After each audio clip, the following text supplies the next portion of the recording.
আওয়ামী লীগ সরকার পতনের পর এটি ঢাকা ও নয়াদিল্লির মধ্যে প্রথম উচ্চ পর্যায়ে সরকারি বৈঠক হতে যাচ্ছে।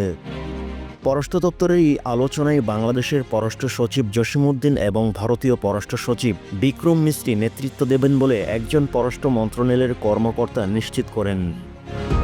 পররাষ্ট্র মন্ত্রণালয় বৈঠকের জন্য প্রয়োজনীয় এজেন্ডা প্রস্তুত করছেন এবং এ বিষয়ে আজ বুধবার আন্তঃমন্ত্রণালয় প্রস্তুতিমূলক বৈঠক অনুষ্ঠিত হবে বলে জানায় ওই কর্মকর্তা।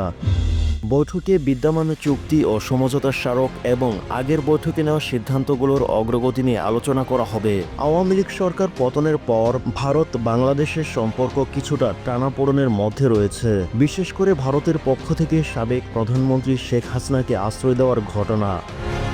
17 নভেম্বর জাতির উদ্দেশ্যে দেওয়া ভাষণে বাংলাদেশের প্রধান উপদেষ্টা অধ্যাপক ডক্টর মোহাম্মদ ইউনূস বলেছেন, শেখ হাসিনাকে ফেরত চাওয়ার বিষয়ে ঢাকা নয়াদিল্লির কাছে আনুষ্ঠানিকভাবে আবেদন করবে। সরকার পরিবর্তনের পর ভারতীয় হাইকমিশন বাংলাদেশি পর্যটকদের ভিসা ইস্যু সীমিত করে। এছাড়া ভারতীয় লাইন অফ ক্রেডিট আওতাধীন অনেক প্রকল্প বন্ধ রয়েছে।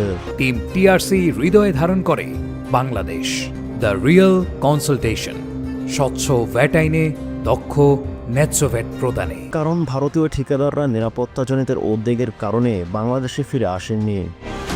এদিকে পররাষ্ট্র উপদেষ্টা তৌহিদ হোসেন জানায়, ঢাকায় সাম্প্রতিক বছরগুলোতে নয়াদিল্লির সঙ্গে স্বাক্ষরিত চুক্তি ও সমঝোতা স্মারক মূল্যায়ন করা হবে।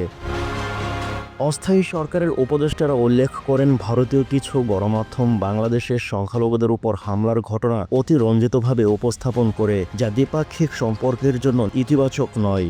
দক্ষিণ এশীয় বিষয়ক বিশেষজ্ঞ এবং ভারতের হরিয়ানা ভিত্তিক ওপি জিন্দাল গ্লোবাল ইউনিভার্সিটির অধ্যাপক শ্রী রাধা দত্ত বলেন, দুই দেশের মধ্যে উত্তেজনা কমাতে যত দ্রুত সম্ভব উচ্চ পর্যায়ে বৈঠক হওয়া উচিত।